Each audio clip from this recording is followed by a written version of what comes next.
My name was Jeremy Reigart, but he's long dead now. When I was 7 years old, my mother locked me in a closet. It was a dark, terrifying place. I screamed for help, and she hit the door hard with a stick. "The more you scream, the longer you will stay in there," she said. I don't even remember what I had done. I remember being at the dinner table. I remember pushing some food around on my plate, but the next thing I knew, I was being picked up and thrown in the downstairs closet. And I heard my father trying to reason with my mother, but she screamed louder, and that was that. I knew then that I was the son of fools who had no idea how to live. In the darkness, I resolved to never be like these people. My father, a hedge fund manager, and my mother, a wannabe actress who I think appeared in one soap opera. Her failure dripped over her like melting cheese. San Diego, California. We had money.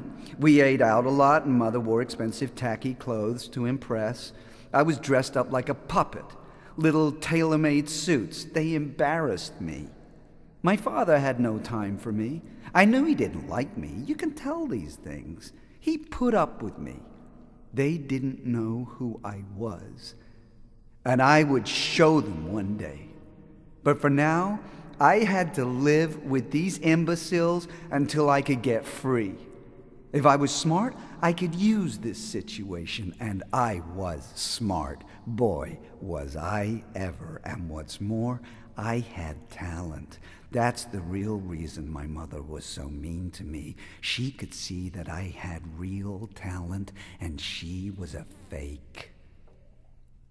My walls were filled with musical heroes of mine, and my guitar was always by my side. At school, I never shared my talent because it would be wasted there. But alone, in my room, my brilliance was apparent. I listened, and I learned, and I got it. I got through school by tolerating another layer of idiocy. I chose my friends wisely. Those who could show allegiance. You see, I formed an elite club, but it was a different kind of club. We kept away from fights, but we were subversive, and we could make people's lives hell. The initiation ceremony was that each individual had to bite the head off a live grasshopper and swallow it, and then draw enough blood from their arm to allow others to drink it. Each person had to drink the new initiate's blood. Blood of my blood, fealty and loyalty. Our motto was, live to tell, meaning survival was numero uno, and if you could tell the tale, then you would be immortalized. My music developed, but my parents did nothing to support me, nothing. I hated those bastards. My life was being formed for great things, and these morons were blind. My mother started drinking. My father started staying away on long trips. She started having affairs. Strange men would come to the house. I could hear them fucking. I had to cover my ears. These men were losers, and she was a loser, a total waste of life. I came home one night, and she was sobbing, begging one of these men to stay, and then she started punching this dude. And he grabbed her by the head, and he threw her down. He saw me, and he just said, "One crazy bitch," and left. I agreed with him. And she looked up at me, and for a moment I thought she was going to reach out to me, but she just screamed, "What are you fucking looking at? You go to your room and you play that stupid guitar." Yeah, I went to my room, and I slammed the door, and I wrote a song called "Hate the Ones You're Supposed to Love, because that will set you free." The first time I had sex was with Denise Sable, and she joined Live to Tell. The group had 6 members now, and we were both 14. When we drank her blood at her initiation, I just wanted to drink her in completely. I convinced her that she had been chosen by me to be a concubine, that together we would create something extraordinary. And when we fucked, That first time, she bled and she cried, and I thought it was a sign. Blood in the blood. I came inside her. I came inside the blood. I asked her if it was good, and she looked at me and she said that she felt blessed. I just nodded, but I realized then that my power was growing. I needed to go out into the world, and I knew that my music was the way to reach people. My father had ordered that I go away to college and study business. I ranted and raved at him, but he would not back down. Maybe he was trying to save me, but he was getting in the way of my plan. Me and Denise talked and talked about how I needed to escape. I said I wish they were dead, and then I could just take all the money and be really free. And she looked at me calmly as if to say, "You could always just do that." We stared at each other. Neither said a word. And then we fucked so hard I thought I might kill her. She loved it. I dreamt up a plan to find 2 different poisons that could kill both of my parents. And I used poisons of the finest design. I found an apothecary of the dark arts, and I described what I needed. And it cost me $10,000, which I got by selling stuff in the house. My mother's poison would be injected into a bottle of wine. 1 sip would be enough for an aneurysm. And my father's poison was even sweeter.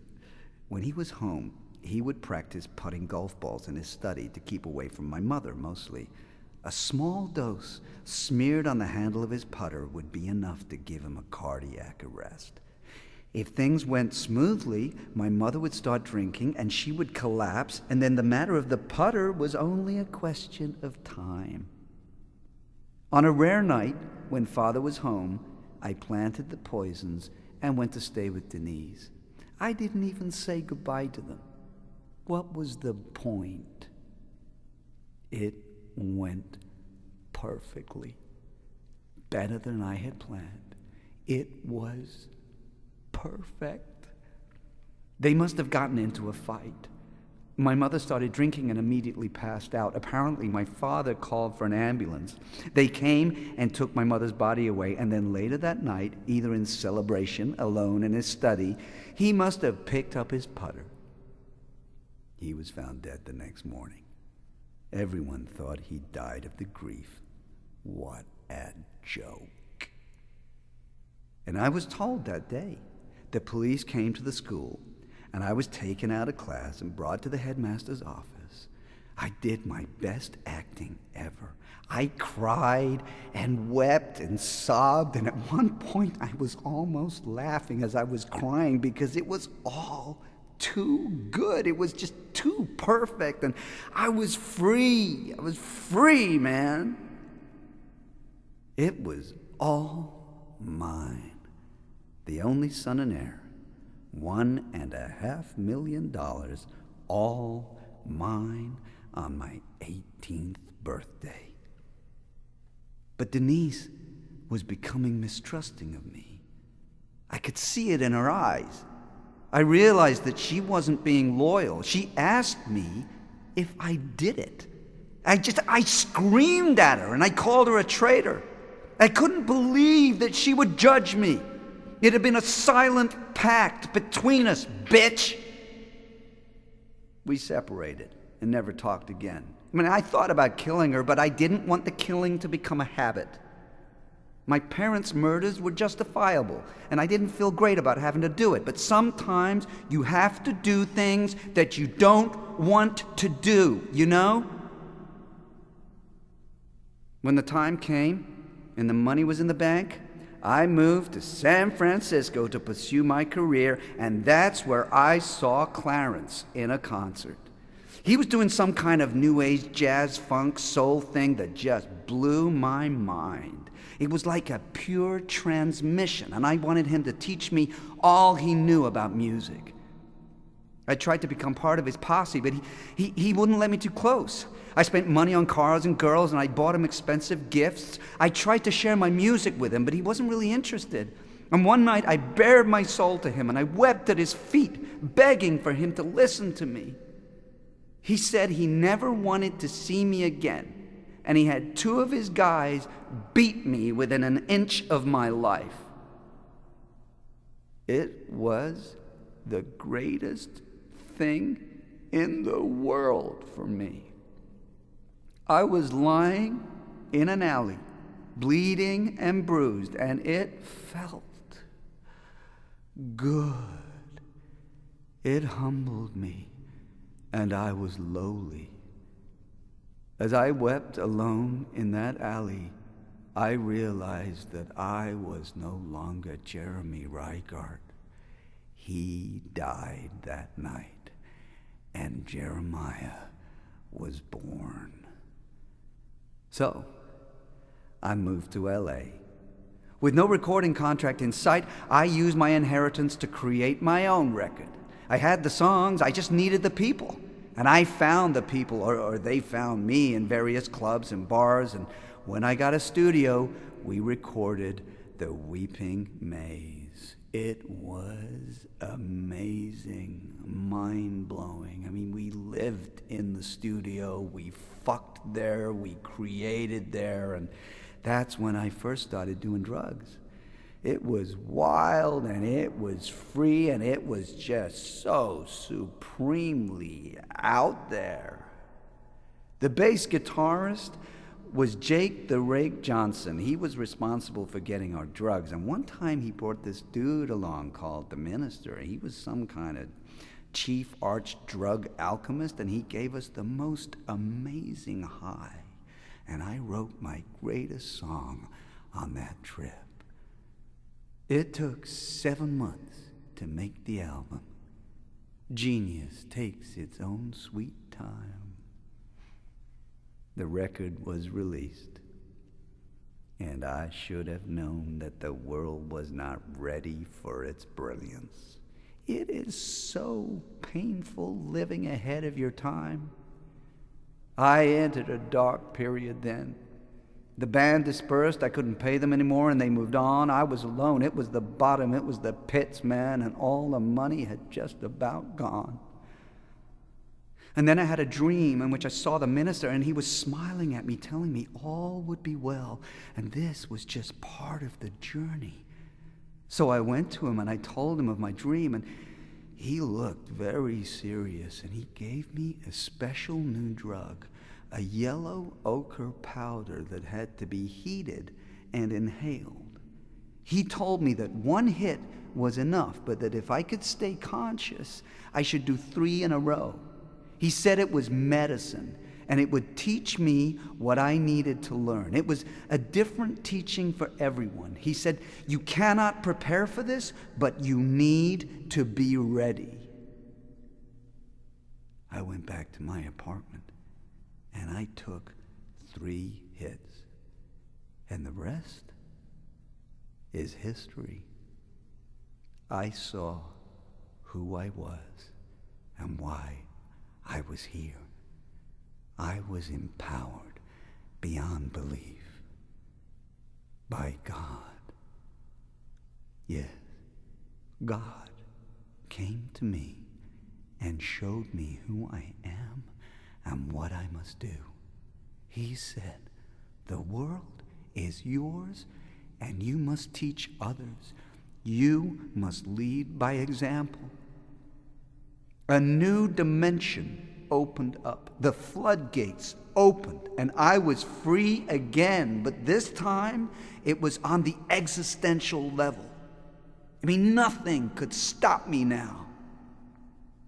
My first teaching was at a church meeting that I decided to crash. Spontaneously, I started to speak in a stream of consciousness. I could see people around me connecting to me and lighting up, but most of the time they were scared by the power of my truth. The preacher ordered me out of the room, but I stayed, and eventually I was forcibly taken out. But that day, one woman got up, and she followed me. Her name was Marlene. She took me to her apartment. She showed such reverence to me. She washed my feet. and brought me food. She said that she had waited her whole life for such a one as me to appear. We made love that night, and it was the most tender experience of sex I had ever known. She was the yin to my yang, and with her, my energy field grew and expanded. She held me, and I wept enlightenment into her bosom. She vowed to honor and serve me for eternity. She said that such a one as me would always be provided for. The miracle of all of this was beginning to unfold. Marlene introduced me to her brother, Ned Swan. It only took me to smile at him, and he melted right in front of me. He recognized who I was. I knew that he knew that I knew. What a miracle. What a mystery. I spent many days with Ned and Marlene, and we took the drugs the minister had given me. We planned and we plotted how we could spread the word. The teaching developed, and I wrote the screed. It was miraculous. Slowly people came, and still they come. The rest is history. The rest is the future. Jeremiah is rising, and as I rise, so too shall you. A new dawn, my children, a new dawn.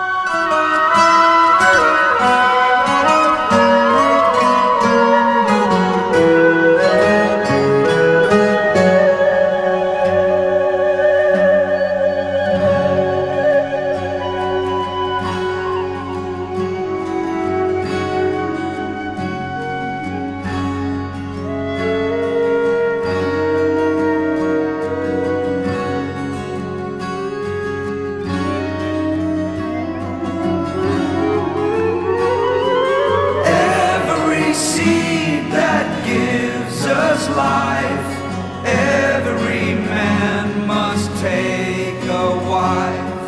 Only one sun never shines.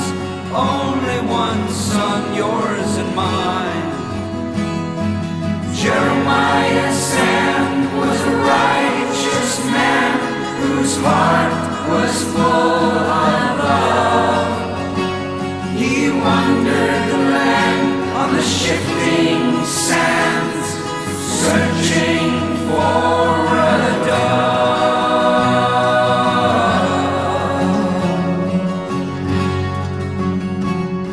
These children cry for what they lack, but a child can learn a lot, and a child is taught the lessons well. The light that shines through everything, the light is truth, the lessons learned, this song of you and me.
heart was full of love. He wandered the land on the shifting sands, searching for a dove.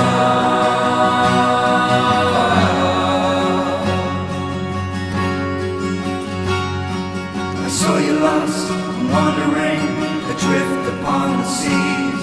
Your head is far beneath the waves, but your heart should be so free. Listen, you must tune your ear to celestial frequencies. It's in the air, the sound of love.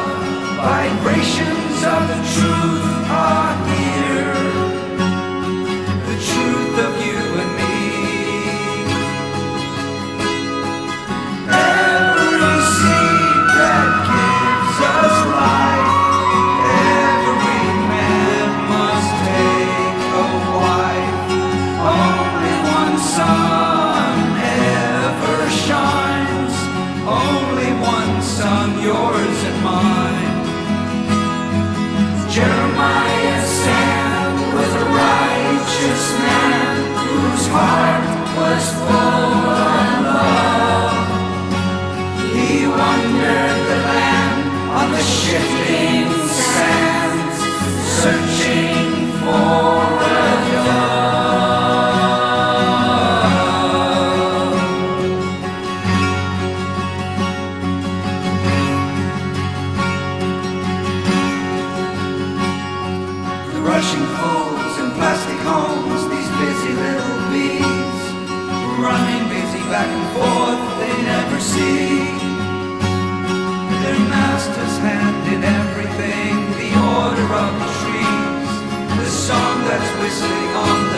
Ladies and gentlemen, if you are easily frightened, we advise you not to watch this film.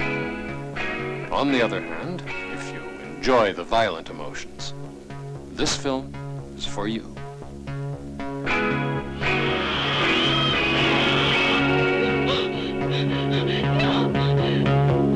Body of a whore, dead forevermore. Body 3 times cursed, pain and torture first. Body in a crypt, body hellfire dipped. Body ringing bell, body into hell. No one's life you save, crumble in your grave. Where did you hide her? In a safer place than in your truck. Sometimes I could kill you, Iris. Just once. I want you to make love to me before I die. You mustn't speak like that. Death has no power to separate us. You swore you'd never come back into this room again. I want to stay here alone with my mother. Frank, your mother's dead. So is Anna.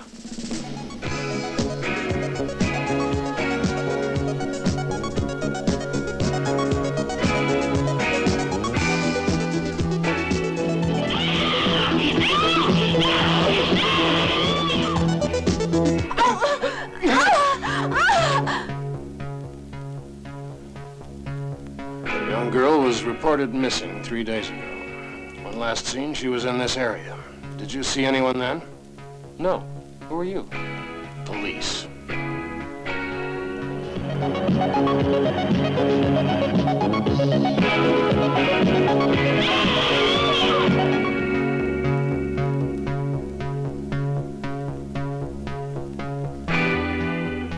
If you enjoy the violent emotions, this film is for you.